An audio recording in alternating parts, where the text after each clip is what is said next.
And welcome in. This time it is episode 28. I had it as 27 last time. I think it's 27, 28. I don't know. Who cares? It's Dan Mathews and the Animals. That's what matters. And we are here from a gloomy Metro Houston, the site of where the teams we are going to be talking about here in a few minutes are trying to get to in the beginning of January. And that is, of course, the College Football Playoff National Championship game.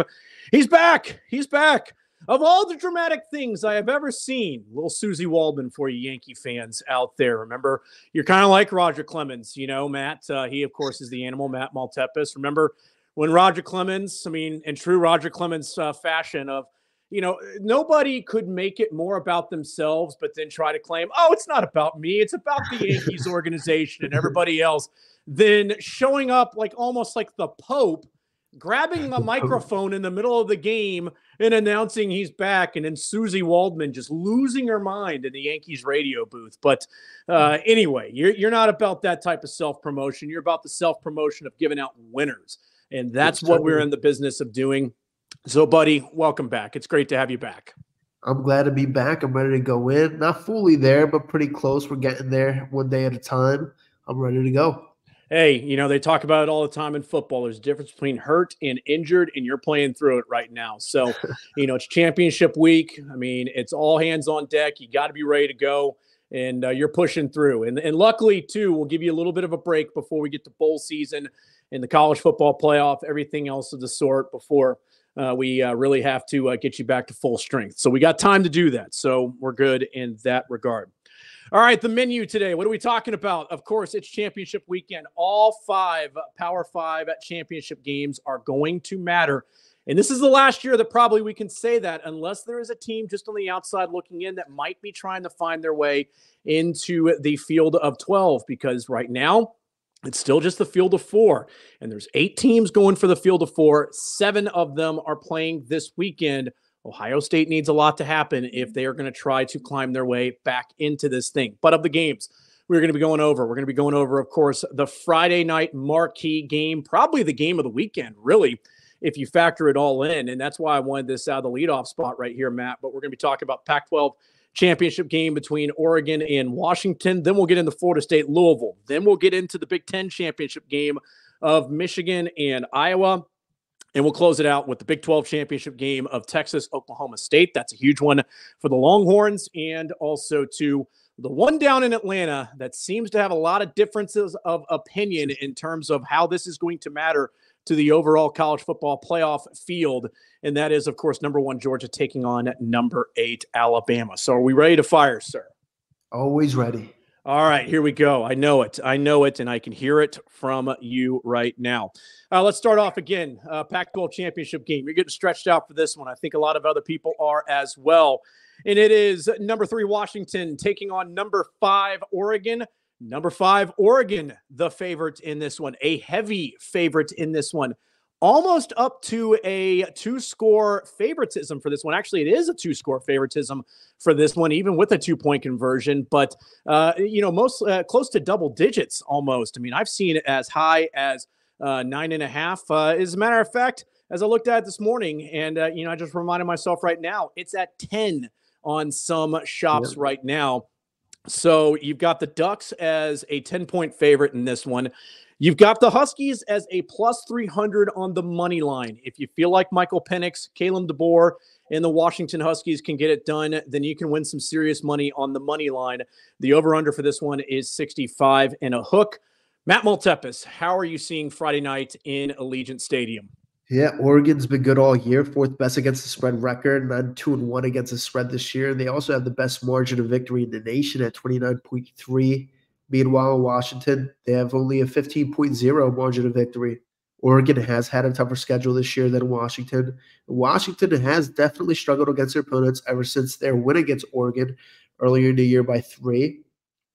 When I look at the game, Oregon did win the box score.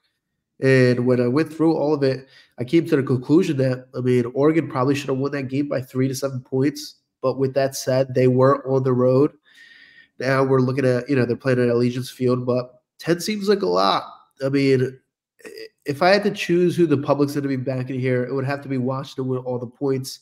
They are getting 10 points, and they have already beaten this Oregon team and are undefeated. But I haven't backed anyone in this fight just yet. So no play just yet in this one. As I mean, there's also too a chance that the sharp money is going to start coming in on Washington, start to bring it down a little bit. So I mean, maybe you get yourself a chance right now if you like Washington. That's a play. If it comes down to 7.5, something like that, which probably seems unlikely this close to the game, but still, I mean, this is when the sharp money starts coming in. So that's something to keep an eye on for sure. Let's go to the ACC for this one. This one's going to be at least anticipated to be a lot closer. Of course, Tate Rodemaker, his second full start for Florida State, struggled at the beginning against Florida last week. I talked about it in the recap episode, Matt, where, I mean, that was a quarterback that I think just had a gutsy effort against Florida in that one.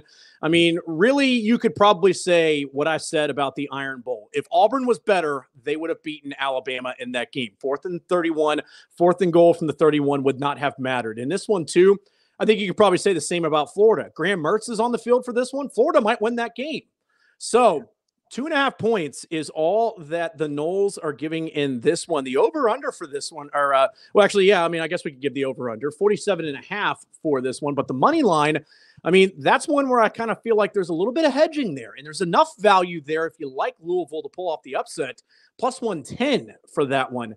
How are you seeing this one shaking out? So Louisville, they've performed better than, anyone expected this year. I thought they were an underrated sleeper coming in. And they even outperformed my expectations. With that said, Florida State, they performed well, excellent all year long. But as you talked about, they're missing Jordan Travis, right? They both have had similar strength of schedules. Louisville's 4-1 against competent opponents. Meanwhile, FSU is 5-0. Their new QB, Rodemaker, has filled in for the Seminoles, but I don't believe anyone's been impressed by him so far. He was 12-25 last week for only 134 yards passing. Before this game, Florida State was pretty a pass-heavy team.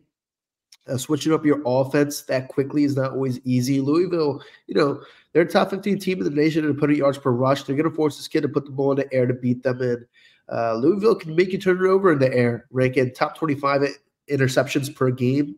On top of that, they're expecting a bit of rain. With that said, I mean, I think Louisville wins this game. Take the +3 if you can find it, but I think they win the game.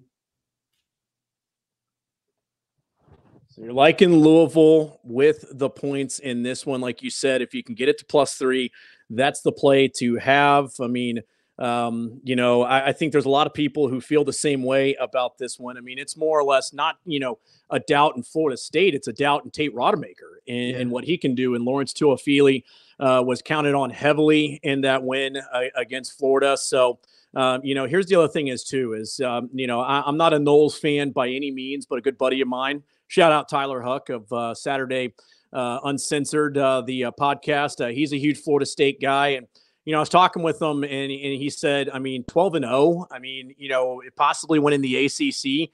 That's more than any Florida fan could have hoped for this season. And I think that probably there would be a huge amount of disappointment if they missed out on the college football playoff. But I think when you factor it all in, 12-1 if they did trip up and fall in this game. And +2, here's the other thing as well. Say Florida State had lost last week, they would have been in Louisville's shoes right now because Louisville is looking at it as saying, hey, first year, new head coach. The program is not anywhere close to being built, and we could win the ACC after having such a disappointing loss. I mean, they could almost be like 2001 LSU here that took Tennessee out of the national title hunt that year by beating them in the SEC championship game. And, of course, LSU went on to beat Illinois in the Sugar Bowl and had a really strong finish to the season. And it, of course, propelled them to winning the national title. I think the following year was when they won the national title. But, me being an LSU fan, I should probably know my history a little bit better. Besides the point. All right, let's go to the game that I don't think a lot of people have a lot of doubts about this one in Indianapolis on Saturday night. And that is going to be Michigan taking on Iowa. It's number 2 Michigan against number 16 Iowa. Look, we could have the jokes about the Iowa offense. We know what it is. But the over-under for this one is 35 because here's the thing, too. Michigan has not necessarily been a doorbuster in terms of their offense this season either. So this one is trending to be a lower scoring game, I guess, if you will. I mean, I could totally see a 24-3 win by Michigan, something like that. But Michigan is favored by 21 in a hook, plus 1,000 if you think that the Hawkeyes have some magic in them. I mean, that's a lot to ask right there. If you want to put a little bit on it, of saying, hey, $10, it's not going to kill me. I could win so much more. I could enhance my bankroll with an absolute upset like this. How are you seeing this one? So yeah, Michigan, they've been great all year. Second highest margin of victory in all football. Both defenses, we know they're top tier. They rank top 5, both defenses in opponent yards per play. But, you talked about it. The difference lies in Iowa's offense. They're second worst in yards per play in the nation. Meanwhile, Michigan's still top 25. They're still pretty damn good. We have a total of 35 in this game with a spread of 22. The lower the total, the more value each of those 22 points have. The sharp side would be Iowa. But that's not the side I'm betting. In fact, I'm not betting this one at all. The value, is in the dog with the points with the low total, but I just can't trust that Iowa offense at all. No, and you're not wrong. I mean, for everything that I just said, and likely this will be the second to last game for Brian Ferentz as the Brian Ferentz, I guess. I've always heard the name. It doesn't matter. But anyway, not going to be the offensive coordinator for long. That is for sure. All right, let's get into our final 2 games. I mean, this one is, you talked about it earlier. You like Louisville to win the game against Florida State. At least you like them to cover that 2.5, even 3, if you can get it in the ACC championship game. So that would be one door that needs to open for Ohio State to get back in this thing, or at least to be able to ensure that Texas is in this thing with a win. But not only that, maybe even it opens the door for 2 SEC teams to get in if indeed it does shake out the way that it could happen in the following game. But in this one right here, Texas is a 15.5-point favorite for this one. Cowboys are plus 520 on the money line, and the over-under for this one is 54.5. Matt, before you start going, this is a bad Oklahoma State team. And this is an Oklahoma State team that has, I don't know how, found ways to win. They should have lost that game last week to BYU. They could have lost, again, with a better team to University of Houston the week prior. And, obviously it was a situation, too, where a coach was coaching for his job there in Dana Holgorsen. But still, Oklahoma State was able to have a strong second half and also to some crucial mistakes by Houston in order to give Oklahoma State a chance. I don't see any path to victory for Oklahoma State here. Am I off base there? No, I don't think you are. Oklahoma State, they rank, 7-5-1 against the spread. They only have a 2.8 margin of victory. Texas comes in 6-5-1 against the spread, 17.8 point margin of victory. Oklahoma State, they're a pass-heavy team, and Texas defense, I think, is definitely more suited to stop the run than pass, considered they're ranked number 5 in opponent yards per rush, number 31 in opponent yards per pass. But Texas runs the ball a good amount, and Oklahoma State, they have not been able to stop it all year. They're ranked 91 in opponent yards per rush. Meanwhile, Oklahoma State's pass defense is even worse, ranking 126th in the nation in opponent yards per completion. The Cowboys QB Bowman, he's had more interceptions than he does touchdowns on the year, and I think that's a problem when you're going up against a top 10 defense and interceptions per game. This game opened around 13.5 at one of the more respected books out there, and now it's 15.5. I would have loved to take 13.5 before, that 2-touchdown number, but at the opener. But I still like minus 15 here, Texas. I think they win. I think they cover. I think they come in and show up. Yeah, I'm with you on that. And especially, too, I mean, it's twofold for Texas. Number one, like I said, fighting for their college football playoff lives. But number 2 as well, I think they unlocked something last week in how they played against Texas Tech.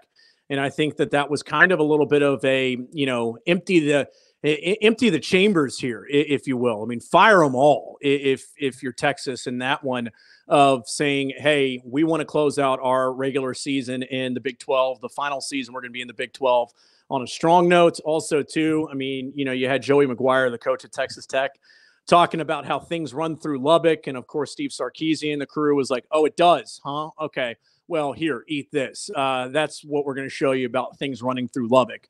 And they did. And so we'll see. I mean, I've said it that a one-loss Texas team is hard to turn away at the gates if they're trying to get into that Final Four.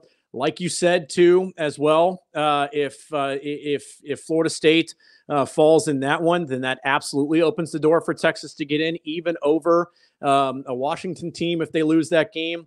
Oregon is completely out if they lose that game. So Texas with a win, I think probably has to feel good about their chances of getting into the Final Four if indeed it does shake out the way that I just mentioned. All right, let's close it out with Georgia, number 1 Georgia against number 8 Alabama. And this one, I think it's pretty simple for this one. Georgia wins. They're the number 1 team going into the college football playoff. They get to choose where they want to play. Then they will play at the Sugar Bowl, would be my guess. I don't think that Kirby would want to take his team all the way across the country to play in the Rose Bowl. So that would have them against whoever the number 4 team would be. So Georgia for this one, I mean, the number has been fluctuating ever since, I started looking at this one, Matt. It started 5.5, I believe. I think I saw it get up to like 7.5. Right now it's at an even 6 for the dogs in this one. Bama on the money line plus 187. Still good value there. A lot of people wondering if maybe, was there a look ahead a little bit last week in the Iron Bowl to this one for Alabama? Of course, Jordan-Hare Stadium is a tough place to play. Auburn played they played Georgia close there in that building. It is a tough place for opponents to play. The sound system, the video board, the fans feel like they're on top of you. And they were almost able to pull that one off. But the over-under in this one is plus 54 and a hook. How are you seeing the mid-afternoon in Atlanta on Saturday? So Georgia's, they've been catching their stride a little bit lately. They come into this game 4-7-1 against the spread, 23.8 point margin of victory. Alabama, meanwhile, they're 8-4 against the spread, so much better record. They have a 17.8 point margin of victory. Alabama, they came into this game, and we all know they've had a much tougher schedule this year, and they also have a better against the spread record despite having a tougher schedule. Georgia, I mean, they picked up some steam, like I said, but so has Alabama. We'll have some small wins in this one and rain, and I think this type of weather definitely favors Alabama more. All Alabama does is they run the ball and they pound the ground, right? We know this. Georgia likes to air it out a bit with, their QB, but with rain and winds, it leaves you liable to more mistakes, more turnovers. And Georgia has to not only fight a great Alabama defense, but now they have to fight the elements, right, in the weather. So Georgia's defense is also more suited to stop the pass than run, ranking number 5 in opponent yards for completion, but only number 48 in opponent yards per rush. To me, the 6 points is too much. I actually bet Alabama plus 6.5. So you liked Alabama plus 6.5. I mean, does the 6 necessarily scare you off of them? No, I bet them 6.5. I think at 6, it's still, you can still push. Obviously, if you can catch a 7 at the right price. All right, so there you go. So the weekend that's ahead, I mean, the plays that you like in this weekend's games, you're a little unsure about Friday night, also to the Big Ten championship game, but you like Louisville. +3 if you can get it. It's at 2.5. I think kind of like what you just said right there. I would still like Louisville as well at that number. Texas, the 15.5, whatever you can get it at. You definitely like Texas in that one. I do as well. And then Alabama, I mean, that is one as well that it won't surprise me either way. And I know that that's bad podcasting. I don't care. I mean, you could see Georgia running away with this one and be like, yeah, of course. But then you could also see, too, I mean, look, there's been some demons in this matchup.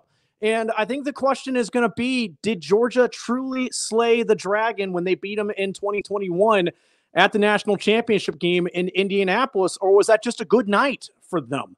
I mean, I think that's another burden of proof that Georgia has in this one. So it's going to be interesting to see. I mean, it's going to be a tightly contested one. Every single one that these guys have played, minus the 2021 game that they played where it was just an awful day for Georgia inside Mercedes-Benz Stadium for that one.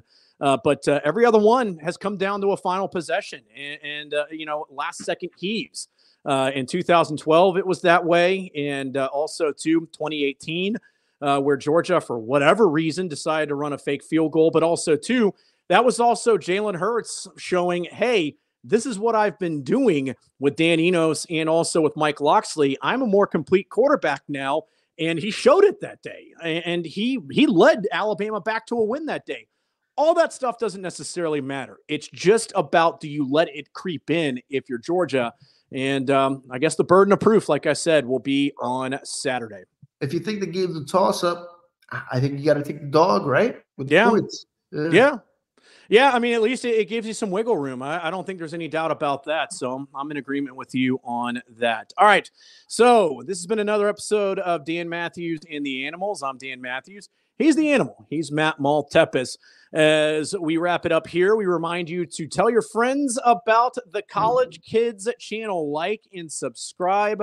Tell your friends about us. Give us 5-star reviews, all those different types of things. And also, too, as well, if you would, comment below. I mean, you got some plays that you like? Let us know. Hey, who knows? I mean, there's no bad plays here until they're played. And, you know, if some people think you're off your rocker and you win, well, then you can tell them to go to hell. And if it loses, then, you know, hey, you took your shot. It is what it is, and you go from there. So that's going to do it for this episode. Good luck this weekend, everybody. Matt Maltepes, please feel better, buddy. We need to get you back to 100%, and hopefully we can do that by Tuesday. That's going to do it for this one, everybody. Take care. Have a great weekend.